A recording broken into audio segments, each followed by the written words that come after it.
In this lecture, I am going to explain about initial assessment of acute knee injury.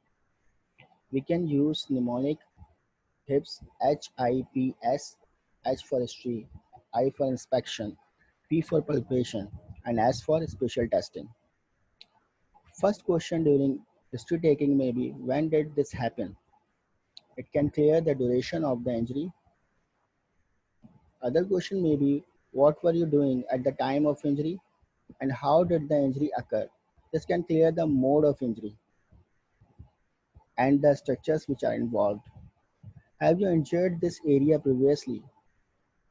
It can confirm that it is uh, recurrent injury or not.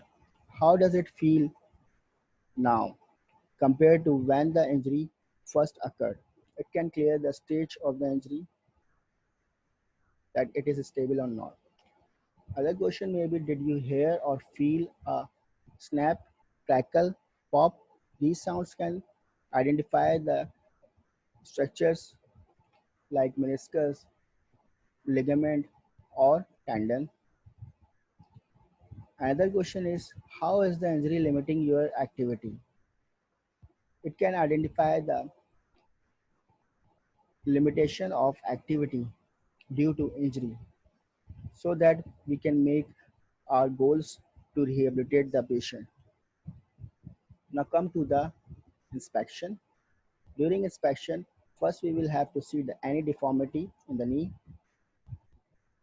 swelling, discoloration, and gait discrepancies like antalgic gait and the reduction in joint range of movement.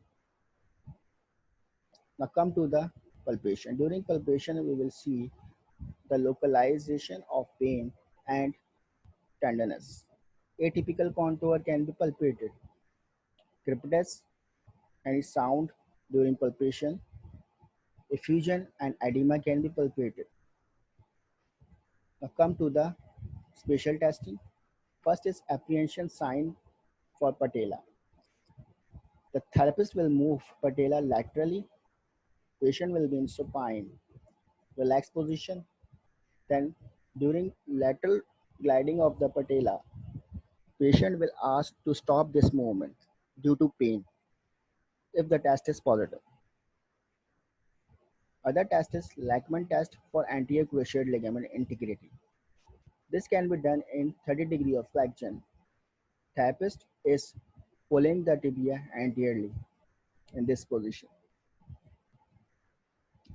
Another test is anterior drawer test for anterior cruciate ligament integrity. This can be done in more flex position. Therapist is also drawing the tibia anteriorly in this position. Another test is posterior gravity sign for posterior cruciate ligament integrity. You can see in this picture, can compare tibia is going downward due to gravity. This test is known as posterior gravity sign. Another test is McMurray test for meniscal damage. First picture is showing the test for the lateral meniscal tear. Therapist is holding the tibia in flex and medial rotated position, then extend it. This test is positive for the lateral meniscal damage.